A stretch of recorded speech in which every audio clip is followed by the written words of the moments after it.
Hi, everybody. It's Kim Ford. I'm really excited to see you today on Evolve, where we focus on the evolution of leadership. And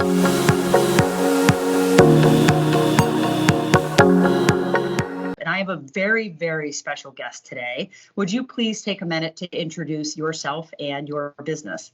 Thank you, Kim. It's good to be with you here this afternoon. So my name is Rajesh. I'm originally from India, but have lived in 8 different cultures. I'm a business consultant and a retired academic specializing in global business. And we know that over the last several decades, the world has become deeply interconnected and deeply globalized.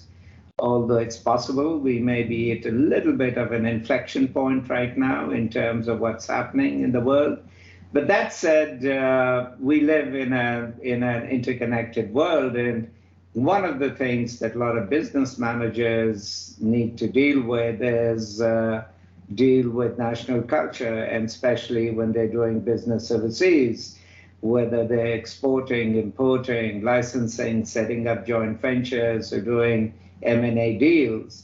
And so essentially what I do is coach companies and individuals in terms of how to navigate the cross-cultural interface and how to actually deal with situations that at times may be extremely difficult, but to deal with them in a more positive way rather than in a more negative way. And some of these incidents are well publicized. A lot of them are not, because a lot of managers don't want to discuss negative scenarios or negative incidents.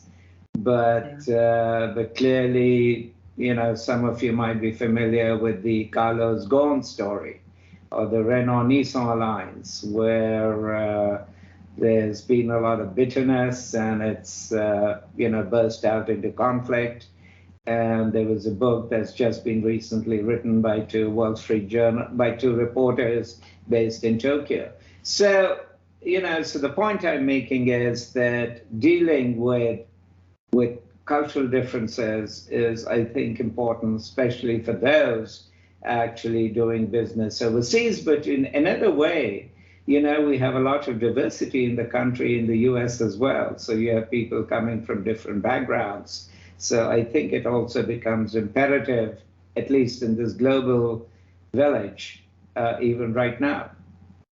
Yeah, for sure. Now, a lot of people that listen to our podcast and this video series are leaders in the workplace, right? They're leaders from startups to Fortune 50 companies. Give us some examples of ways a leader can create an inclusive environment for everybody, because I think everybody's struggling with that as they hire cross-culturally and bring in new people and try to recruit and retain talent. They're struggling. Sure.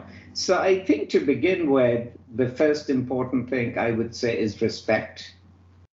Oh. You need to respect people for what they are, who they are, not for whom you would like them to be. Yeah. So I think it all begins with respect. And if you do not respect them, then I think there's no way that you can actually go anywhere. Second, I would say, is listening. A lot of people are good at talking, but few people are good at listening. And by listening, I mean being genuinely engaged, not just simply listening to the words, but really trying to get a sense of the underlying motivations and what the person is actually trying to say. So I think that becomes very, very important. And in a way, I think you can relate that to respect as well. Because if you do not listen to the other party, you could also argue that you're not giving them respect in a way. Right. No, that makes a lot of sense. Yeah. So I think listening is very, very, and I think most people are good at talking and expressing their viewpoints, but they're not very good at listening. It's very, very true. And talk about negotiation across different cultures. Is that at least I know, and maybe it's just making assumptions, right? Certain people negotiate certain ways, and those can be, set in cultural stones. I mean, what are your thoughts there? Oh, yeah, absolutely. I think there is a huge gap in terms of how people conceive of negotiation, in terms of how they go about it, and again here in this context, assumptions become very, very important. So, particularly for North Americans, I think the assumption is that negotiation is all about finalizing a contract. It's about problem solving. It's a task-oriented activity. You come together and try to negotiate a solution that might be mutually beneficial.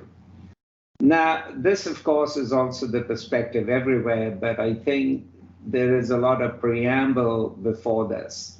And the preamble has to do with building a relationship. So, in a lot of cultures, whether in Asia, even in Latin America or Middle East, I think you have to build relationships. And in the North American context, it's just a few greetings and all of it, and maybe some common similarity. But in Asia and all, it takes time. It's socializing. There are a lot of banquets, the dinners, and which is part actually of doing business. So a lot of North Americans might get frustrated because as they're We're not spending, used to yeah, as they're it's a lot of spending, dog and pony show. right? So they're just wondering what's going on here, Yeah, and so I think you need to have the ability to build that and to have people on your team who have the right relational skills, because not everyone will have those skills, but you do no, need to have people who can actually help you build that relationship. So that becomes very, very important. And I think there are other issues as well, like communication. So North Americans are very direct. They say what they mean. In a lot of Asia, that's not the case. People might say yes, but they might actually mean no. no. So you've got to read between the tea leaves. You've got to really figure out what's going on. And in Asia in particular, questions of face are very important. So people don't want to say no directly because it would be viewed as rude. It would actually be, it would be a negative comment in a way, at least from their standpoint, right? So communication actually becomes very, very, that's an important issue as well in terms of negotiations. And issue of time. So North Americans are very conscious of time, of trying to finish things in a very orderly and in a time contingent way. In a lot of Asia, time is viewed slightly differently, and there's not that much rush. And because they need to get to know you. And once you start talking about relationships, then of course, as you will appreciate, relationships take time. Yeah. That's not going to happen overnight. And, it takes time. So I still remember a long, long time ago when GM formed its first joint venture with Toyota, and they set that up in California. I think it took them about 18 months to conclude the deal. Huh. Yeah, and so because, there are cultural barriers, there are also language barriers. So in a lot of cases, you will need interpreters on the team. And so, the whole process goes much slowly.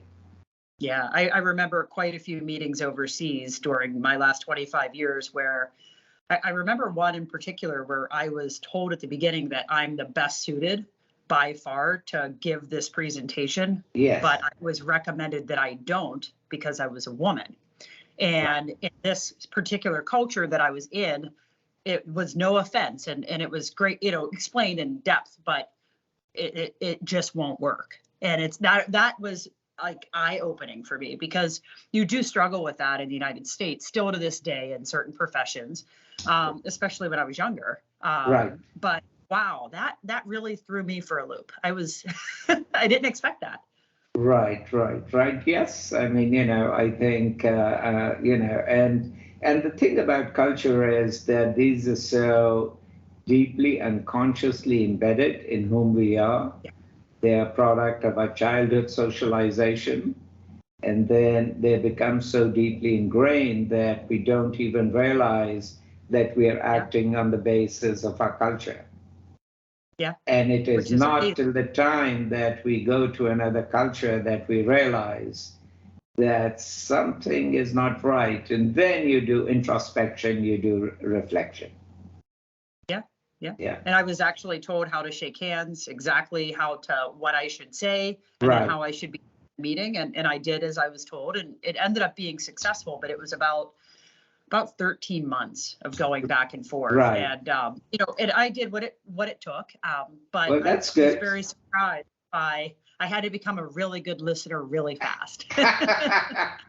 Yes, I mean, I think in Asia in particular and in other cultures, protocol is very important. Yeah, absolutely. Now, how does one even begin to develop these type of cross-cultural skills? Like, how do you start? First thing is awareness that you need to know that there's a difference. Yes. Yeah, And because if you're not even aware of it, then I think you're not going to enter into that space. yeah, The other thing is that then, if you're working for a company and the company recognizes the need for it, then they need to organize training programs for the individuals. And there are a number of cross-cultural consultants who do this, and they provide coaching, they train these people, they assess these individuals in terms of the cultural capability, and then actually provide them the training. But the sad part is that many companies don't even get to this till the time they have a problem. yeah. Of course they don't. That's typical, especially in They North don't want to America. Yeah, spend money on this as an investment, and I think but they might spend money elsewhere, but not in this. And only then, when they have a problem, then they'll go and call in a consultant or a mediator or to figure out what's going on. yeah, And the other issue that also comes up, which is I think both cultural and political, is who is going to do the adaptation? yeah. So I mean, it's a relevant issue, and because so the one answer to this is, of course, simply you could argue that the party which has the greater power can actually dictate how the terms will be, but I don't know if that's going to work in the long run. And so negotiations, first issue actually to discuss is where will the negotiations take place? Will they take place in my home country, in your country? Will they alternate? And this itself can become a point of negotiations. Wow. It seems overwhelming even at the beginning. Right. So it's the question of adaptability because I remember I began my career teaching at Penn State in the mid 80s. Yeah, And so I used to teach students there about cross-cultural issues, and I used to show them a lot of video clips about what happens in cross-cultural interaction when Americans were interacting with people from Asia, Middle East, or wherever. And so the typical reaction was first there was just amusement that such a thing could happen, laughter. Then there yeah. was a sense of bewilderment. Why? Mhm. What's going on here? you know so we all tend to make judgments as to why people behave in a certain way. Third, then, why do we have to adapt? Yeah, Why are they not adapting to us? And that's a tricky issue, but I think but certainly, I mean, so typically, as you know, they often say, when in Rome, do as the Romans do. very true. That's why it's a negotiation of where you're having the negotiations, right? Yeah, you can also, it's a tricky issue, but and I think you can give an answer from the standpoint as to who has the stronger power. but you can also give an answer from the standpoint of what is it, what do you need to do to make the relationship successful? Right. And from that standpoint, just, yeah, you may get away if you use strong power or strong arm the other party. But then, that may not build for a good relationship over the years. Yeah, well, trust is, I'm sure, a very big factor. And how, like, do you have some ideas on how you can gain someone's trust? Obviously, I would assume in most cultures, that's something that becomes very important. You meant in a cross-cultural setting? Yeah. Okay. So I think the first thing is you've just got to spend time building the relationship. Yeah. You've got to listen, you've got to understand, you've got to get to know the other party. It will not happen overnight, but I think you've got to earn their goodwill. And, I think you also have to realize that many cultures, so Americans are generally very growth oriented, very promotion focused. They want to achieve this, they want to move on from one target to another. So they're very expansive, looking for opportunities, looking to exploit options. A lot of other cultures are more risk averse. They are more focused on security, and I think to some extent that's also true in Europe relative to North America, that they're a little more security, which is to say that they will not automatically jump on any potential opportunity. It will take them time to actually feel, to assess, and to then feel comfortable before going ahead with it. So the same thing also with relationships. So I think the most important thing in a cross-cultural context is just creating the belief and demonstrating it through your actions that you're really interested in a longer-term relationship with the other partner. Yeah, that makes So sense. typically in a North American context, trust is all about predictability. Yeah. I say that we begin at 2:30, we begin at 2:30. It's about dependability, that you commit to doing what you said you will. Now, these are important, but I think, in a lot of cultures, trust also has a strong emotional component to it. For sure. Now, isn't managing emotions then a huge issue? I mean, at least sometimes if I'm in a difficult meeting and I feel like they're asking for a lot more patience than I'm giving, I have to figure out a way to manage my emotions, right? Yes.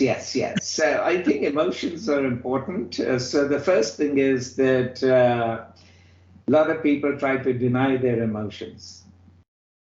And that, I think, is a problem itself, because the fact that you're experiencing those emotions itself suggests that there's a problem.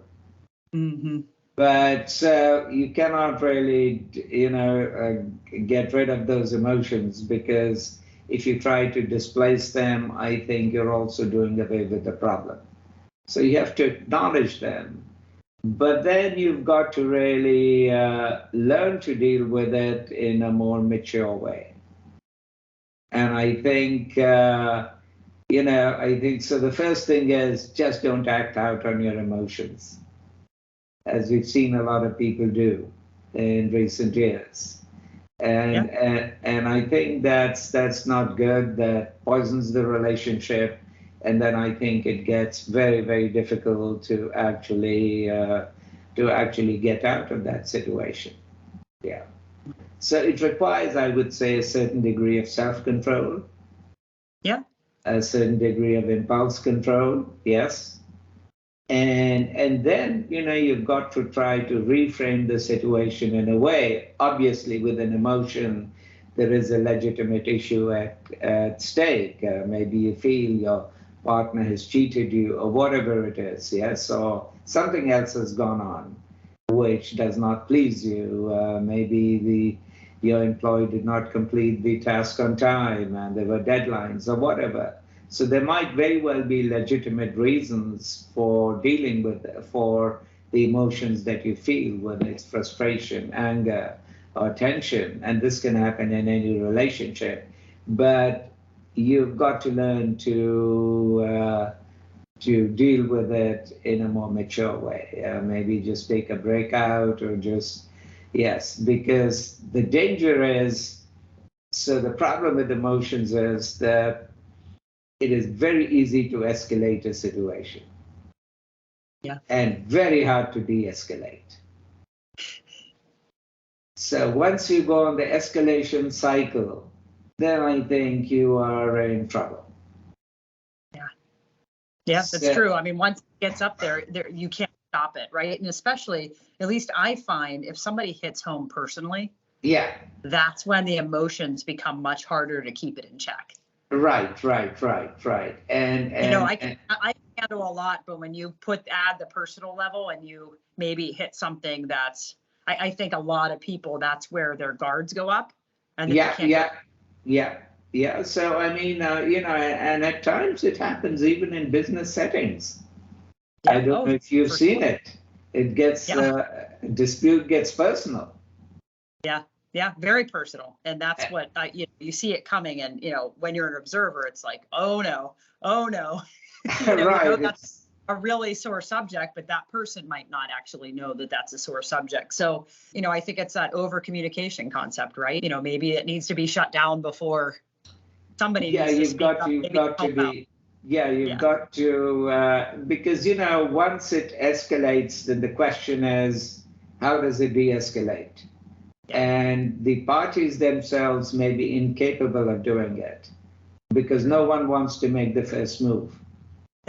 And those huge egos, right? Exactly. Absolutely. Yes. Yeah, that's tough. And obviously you have emotions that escalate. What are other common mistakes that leaders make? Because I think leaders in general don't even realize some of the mistakes they're making. And this would be one, maybe, going into a meeting, not knowing the circumstances because you had a rough day personally. And, I mean, give us some ideas from your perspective, because obviously you're seeing not just here, but everywhere. Yes, I mean, I would say I think the leaders need to walk the talk. Yeah. And which is to say that, if they're articulating a policy or a principle or whatever it is, then they need to actually implement that. They need to be seen to be doing that. And at times that does not happen. And again, what that also does is it raises issue about the credibility of the leader.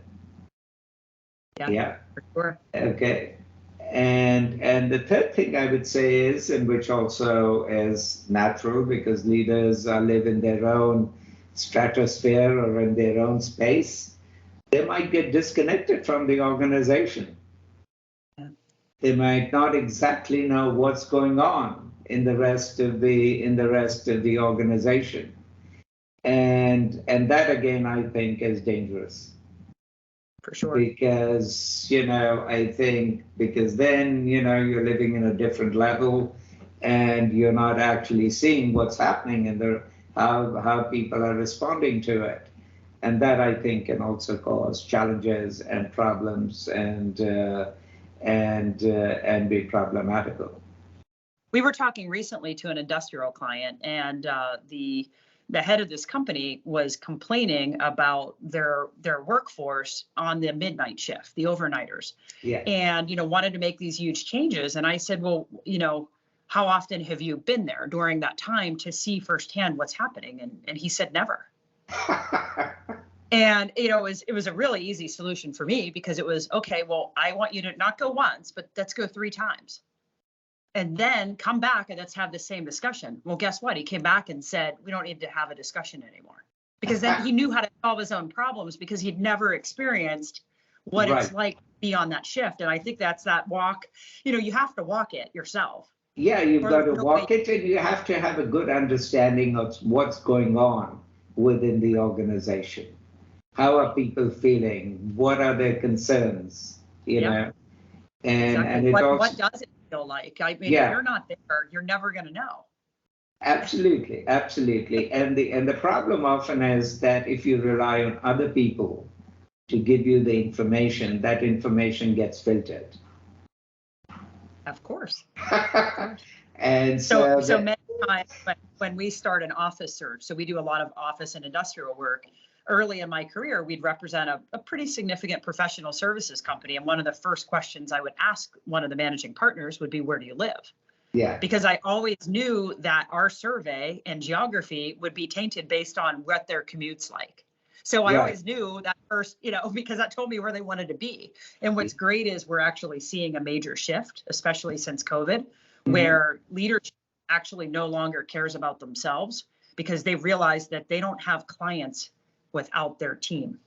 And if they don't have their team in a good general location, they don't have clients. Like it doesn't work. So now team and their own people have become more important in many situations than their clients because they can't service their clients.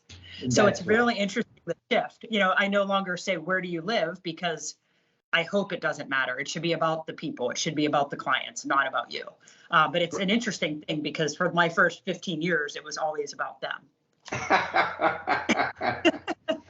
I know that a lot of CEOs and CFOs right now are struggling with kind of what's next. What does next look like? How do we evolve, right? We're, in many markets, people consider themselves on the outside of COVID, right? Looking forward. I personally don't know if it'll ever go away, but I'm, enjoying a moment of, without a mask on in many places. And do you have advice for business leaders as they continue to evolve and kind of figure out what's next? Right. So, I think, things are evolving and changing rapidly. It's a very volatile environment. I think what they need to do is in this, so you can plan, you can try to have various scenarios, but I think you should also be ready to go with the flow. Yeah. Because this is an environment which is going where there's a lot of ambiguity. And I think unless you're not able to come to terms with that and learn how to live with ambiguity. In fact, living with COVID is in some sense an instance of it. And yet many of us have managed to survive it and live with it, right? Because I think you're probably right, probably not going to go away. So I think that I would say is because you cannot completely plan for everything. Right. And especially now as we look at the global landscape and in terms of what's happening, I think we're at an inflection point. I think we need to obviously assess what the potential consequences might be, but then, I think even in difficult situations, there always are opportunities. Yeah. And it's like, look for them, right? They're there. Right. And so be agile enough to be able to skillfully exploit them as and when those emerge. So even in COVID, it was very good for some companies. That's correct. Wasn't it? Yes. So a difficult situation. That's what we're talking about. There are so many companies that have, especially on the software side, because software was more readily adopted. Software companies, life sciences companies, they're exploding in growth because the adoption level is, the needs have changed. And then you have companies that suffered, but it is a two-way. There are people that have suffered significantly from it, and there are people that gain from it, just like everything else. Yeah, and this is not new because this has always happened in human history. Yes. I think not everyone consistently gains and not everyone consistently loses. Yeah. That's right. So it's so even with this war going on, I think the companies in the defense sector, they should be doing well. Yes, absolutely. Yeah, it's amazing how things change. Even though it's negative from many standpoints, yes. But so generally, I would say is to just just be comfortable with ambiguity and and to be able to deal with it and exploit opportunities as and when opportunities are presented to you. Yeah, I totally agree. That's awesome. Well, our goal with Evolve is to help leaders to connect, learn, and grow together. And I really appreciate your time today. Thank you so Thank much for you. talking to our audience. And I absolutely look forward to future discussions and watching, where you end up next, because you've gone everywhere. Thank you so much. All right. Okay. Thank you, Kim.